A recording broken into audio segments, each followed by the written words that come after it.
हमारा देश भारत तेजी से सुसाइड कंट्री बनता जा रहा है। नेशनल क्राइम रिकॉर्ड ब्यूरो के आंकड़े वाकई में डराने और चौंकाने वाले हैं। इस देश में हर 8 मिनट पर एक व्यक्ति आत्महत्या कर रहा है। 4 दिसंबर 2023 को जारी नवीनतम राष्ट्रीय अपराध रिकॉर्ड ब्यूरो यानी NCRB की रिपोर्ट के अनुसार वर्ष 2022 में भारत में कुल 1,70,924 आत्महत्या के मामले दर्ज किए गए थे, जो 2021 की तुलना में 4.2% अधिक है।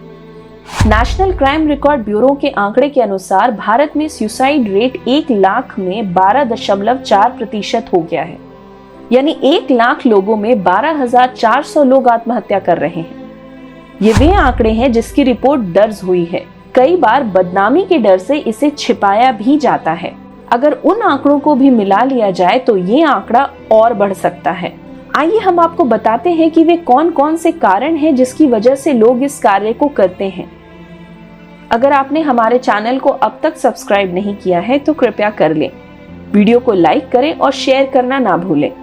राष्ट्रीय अपराध रिकॉर्ड ब्यूरो के रिकॉर्ड के अनुसार 2022 में भारत में कुल 1,70,924 यानी करीब 1,71,000 लोगों के आत्महत्या के मामले दर्ज किए गए हैं, जो 2021 की तुलना में 4.2% अधिक है।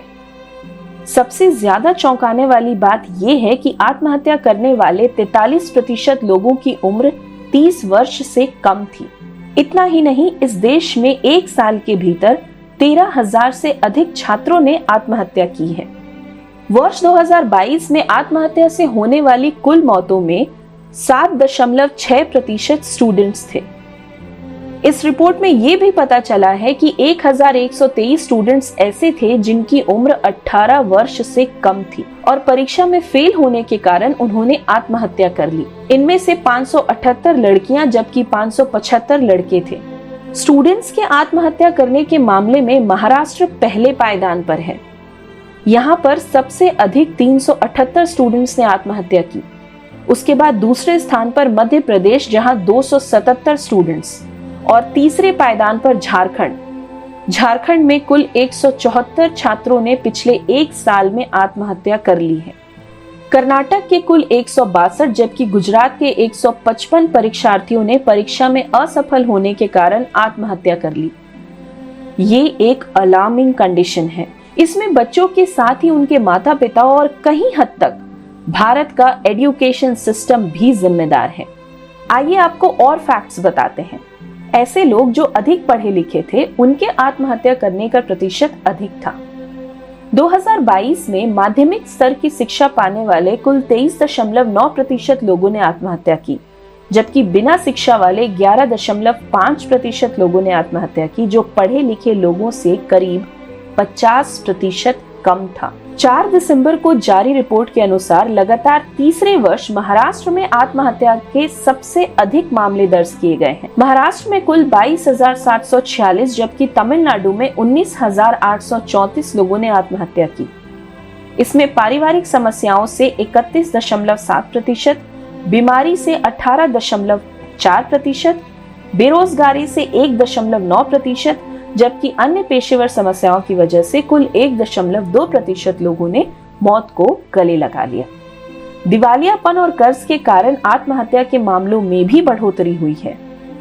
देश में लगातार सब कुछ अच्छा होने के दावे और वादे किए जा रहे हैं, लेकिन एक सच ये भी है कि वर्ष 2022 में दिवालियापन और कर्ज के कारण आत्महत्या करने वाले लोगों की संख्या 2021 में 6,361 से बढ़कर 7,034 हो गई है।